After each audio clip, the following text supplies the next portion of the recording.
So unless we cut out the toxic funds, the toxic elements of this economy, every time we put in money on this bailout, it's just feeding the fire. It's not making things better. What should have happened is that those banks and investment banks should have been seized. They should have been seized by the Federal Deposit Insurance Corporation. Those are zombie banks. The Chase Manhattan, JP Morgan Chase, Bank of America, Citibank, Wells Fargo, Wachovia, so on down the line, to AIG in the insurance realm. These are zombie institutions, insolvent, bankrupt. The only thing to do with them is to seize them, put them through Chapter 11 bankruptcy. That'll probably turn into Chapter 7 bankruptcy, liquidation. And above all, triage the derivatives on their books. There's no way to bail out a $1.5 quadrillion black hole of derivatives, but nevertheless they tried. They will, of course, try to regain some of this money back, but their debts, unlike any other period in history, are now a quantum size bigger than the entire global GDP by a factor of 50 to 100. It's almost infinite amount of debt. If you really look at the numbers, because of the massive, massive debt, and right now, total debt in this country is about 375% of the gross domestic product. And that's not including derivatives. If you put the derivatives in, it's probably 20 to 30 times gross domestic product. It's beyond what anybody has ever even considered. While they were looting North America into the ground, the international banking syndicate was simultaneously executing the same scam in over 100 other nations. So who got the money? To financial institutions in Europe and other countries. Which ones? I don't know. $500 billion and you don't know who got the money? Well, Obama's got one difficulty with this Congress. It's the number of freshman Democrats that got elected. Many of these people know that they got their seats from, and many of which got seats in the Senate and Congress from long-held Republican seats. They know that the people back in their states and in their constituencies will not tolerate this any longer. So up against the Republicans and the blue dog Democrats are these freshman congressmen, Democratic congressmen and senators, and they're not, they don't seem like they want to go along with the program. So if there's any hope, it'll come from these freshmen. The Constitution says no money shall be drawn from the Treasury but in consequence of appropriations made by law. This money is not drawn from the Treasury. Well, let's talk about that. Do you think it's consistent with the spirit of that provision of the Constitution for a group like the FMOC to hand out $500 billion to foreigners without any action by this Congress? Congress approved it in the Federal Reserve Act. When was that? Quite a long time ago. I don't know the exact date.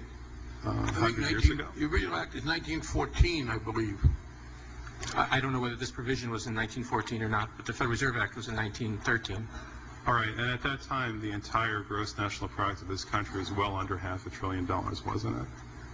I don't know. Is it safe to say that nobody in 1913 contemplated that your small little group of people would decide to hand out $500 billion to foreigners? What the bailout legislation really did was give a blank check backed up by U.S. taxpayers to offshore megabanks. Of course, Congress has oversight. If you read the Constitution, our founders were very clear. Anything to do with taxes and money is put into the hands of both houses of Congress together. Both houses of Congress together must approve it. Because it's a buck, because that's why we fought the revolution. Taxation without representation was part of it. Foreign banks, Société Générale of France, about 10 billion for a French bank. Deutsche Bank of Germany. Did Deutsche Bank need the money? How much did they get from the bailout? Well, they told us they got $12 billion from the bailout. And Barclays Bank of Britain, $10 billion. So you're up to almost $50 billion to bail out a series of foreign banks that were derivatives counterparties of AIG, plus Goldman Sachs. This is the biggest swindle, not only in the history of the United States, this is the biggest swindle and transfer of wealth in the history of the Western countries. And we've seen all these cronies from Wall Street with the combination to the vaults around the country, and they've just looted the Treasury and the banks and the securities industry dry. This is by probably an order of magnitude the biggest fraud in history. Over the next 10 months, $23.7 trillion was stolen from the U.S. Treasury. The gentleman from North Carolina, Mr. McHenry. Thank you, Mr. Chairman. And the tune of $23.7 trillion worth of taxpayer exposure for the bailouts is quite striking. The calculation right now is that with Obama, we've got $24 trillion as a line of credit available only to Wall Street banks, insurance companies, credit cards, mutual fund companies, and others, but only financial institutions. $24 trillion of money from the Federal Reserve, from the Federal Deposit Insurance Corporation, and from the Treasury in the form of the bailout of October 2008. The Federal Reserve, the private holding company for the offshore banks, arrogantly told Congress and the American people that it was none of their business what the private banks did with the people's money. One very interesting exchange. Senator Bernie Sanders of Vermont asking Bernanke, we have given upwards of $2 trillion to various financial institutions. You've got to tell me, where did the money go? And Bernanke simply stonewalls and says, I won't tell you. And who got the money? Hundreds and hundreds of banks. Any bank or that has access to the U.S. Federal Reserve's discount. You tell us who they are. No. Do you have to be a large, greedy, reckless financial institution to apply for these monies? There is no subsidy. There is no capital involved. There is no gift involved. It is a collateralized, short-term liquid loan that is both over-collateralized and is recourse to the company itself. We have never lost a penny doing it. And how can other institutions get those loans as well?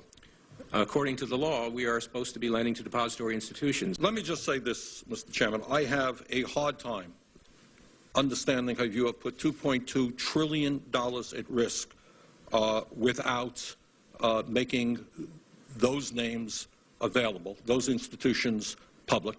And we're going to introduce legislation today, by the way, to demand that you do that. It is unacceptable to me that that goes on. Behind me, the Federal Reserve is probably the least transparent agency in the federal government. One could even argue that the Central Intelligence Agency is more transparent than the Federal Reserve. The fact is that the American people want to know more of the secrets of the temple, as the book was before you were born, the secrets of the temple. The Fed, as you know, is just a monopoly by the bankers. This is simply putting the foxes in charge of the henhouse. Personally, I'd be in favor of Congress just nationalizing the Fed and getting the bankers out of there. They're just stealing from the American people. Put it directly in the hands of Congress and let Congress decide, rather than this cabal of bankers deciding their own rates of profit at the expense of the American people. Since the Federal Reserve's creation in 1913, patriots have labored tirelessly to alert the American people to the true nature of the Federal Reserve.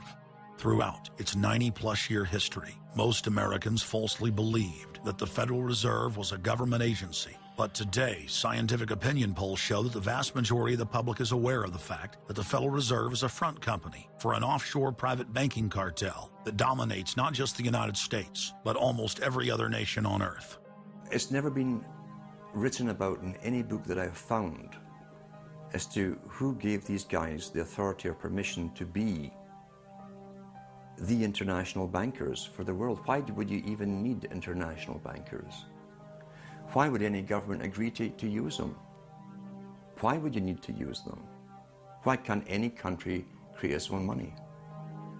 It tells you there was already an existing superstructure, already in existence, maybe 200-300 years ago,